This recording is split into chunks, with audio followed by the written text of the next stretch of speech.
আমি মিষ্টি। আমার মিষ্টি মন চ্যানেলে সমস্ত বন্ধুদের সুস্বাগত। আজকের আমি এসেছি ইলিশ মাছের মাথা দিয়ে এবং নামমাত্র মশলা দিয়ে আলু কুমড়োর এক নতুন ধরনের রেসিপি নিয়ে এসেছি, যেটা ভাত রুটি পরোটার সাথে কিন্তু অনবদ্য লাগবে। কিভাবে বানাচ্ছি তার দেখার জন্য পুরো রেসিপিটি মন দিয়ে দেখতে হবে।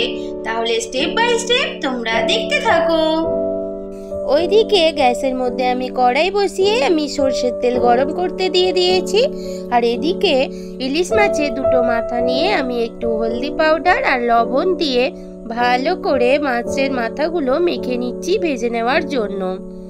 সরষের তেলটা গরম হয়ে যাওয়ার পরে এবারে লবণ এবং হলদি পাউডার মাখানো মাছের মাথাগুলো আমি গরম তেলের মধ্যে ছেড়ে দিচ্ছি। মাথাগুলো ভালো করে তেলের মধ্যে এদিক ওদিক করে মিশিয়ে দিচ্ছি। মাছের মাথাগুলো কিন্তু একদম লাল লাল করে ভালোভাবে ভেজে নিতে হবে। এই দেখো বন্ধুরা, মাছের মাথাগুলো কিন্তু ভালোভাবে ভাজা হয়ে গেছে। এবারে আমি উঠিয়ে নিচ্ছি। এবারে ওই তেলের মধ্যে ডুমো ডুমো করে কেটে রাখা আলুগুলো এবার দিয়ে দিচ্ছি।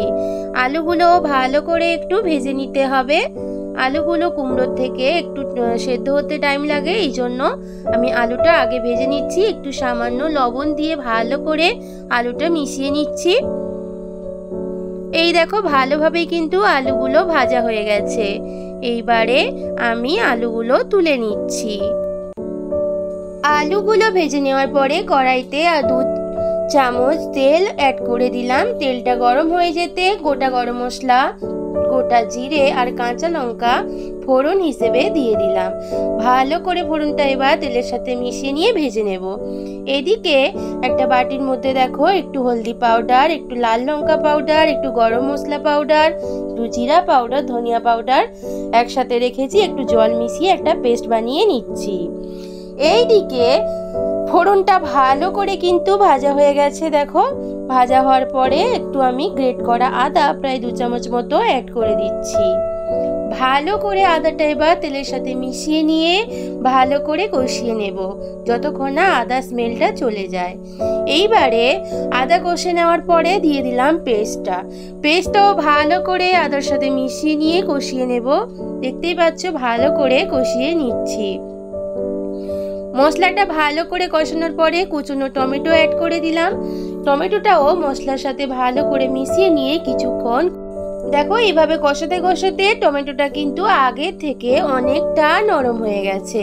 দেখতেই পাচ্ছ মশলার কালারটা কিন্তু অনেকটাই চেঞ্জ হয়ে গেছে, জলীয় ভাবটাও অনেকটাই কমে গেছে। ভালোভাবে মশলাটা কষানো হয়ে গেছে।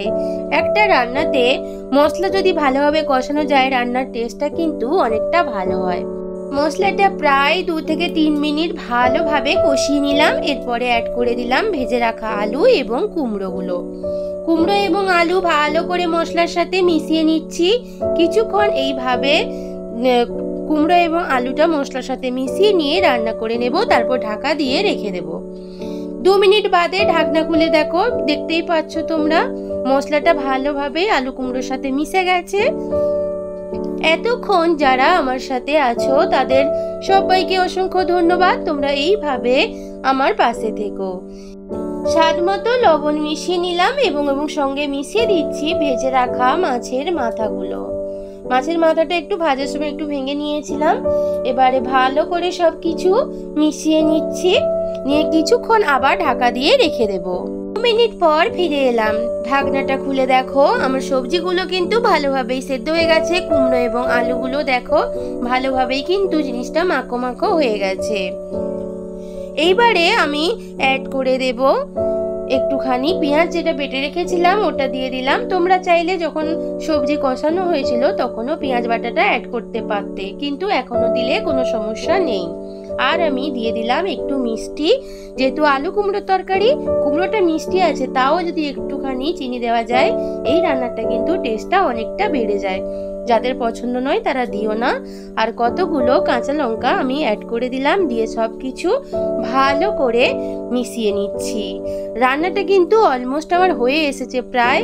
দেখো আমি একটু সামান্য জল অ্যাড করে দিয়েছিলাম, আর এবার দিলাম সামান্য একটু শাহি গরম মশলা। এইটা রান্নার শেষে যদি গরম মশলা গুঁড়োটা দেওয়া যায়, রান্নার ফ্লেভারটা কিন্তু অনেকটাই ভালো আসে। গরম গরম ভাতের সাথে যদি এরকম একটা রেসিপি থাকে তাহলে কিন্তু কথাই নেই। তাহলে আমি সার্ভ করে নিয়ে ফিরে আসছি। আলু কুমড়ো ইলিশ মাছের মাথার একটা টেস্টি রেসিপি একদম কিন্তু রেডি, যেটা কিনা ভাত, রুটি, পরোটার সাথে কিন্তু খেলে অসাধারণ লাগবে। এক থালা ভাত কিন্তু নিমেষেই উঠে যাবে। আমার আজকের এই রেসিপি যদি তোমাদের ভালো লাগে অবশ্যই একটা লাইক করো এবং কমেন্ট করে জানিও কেমন হলো। আমার পাশে থাকার জন্য আমার নতুন বন্ধু এবং পুরনো বন্ধু তোমাদেরকে অসংখ্য ধন্যবাদ। তোমরা এইভাবে আমার পাশে থেকো।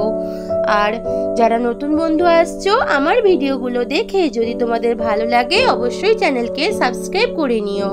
তাহলে বন্ধুরা আজকের মতো বিদায় নিলাম, টাটা।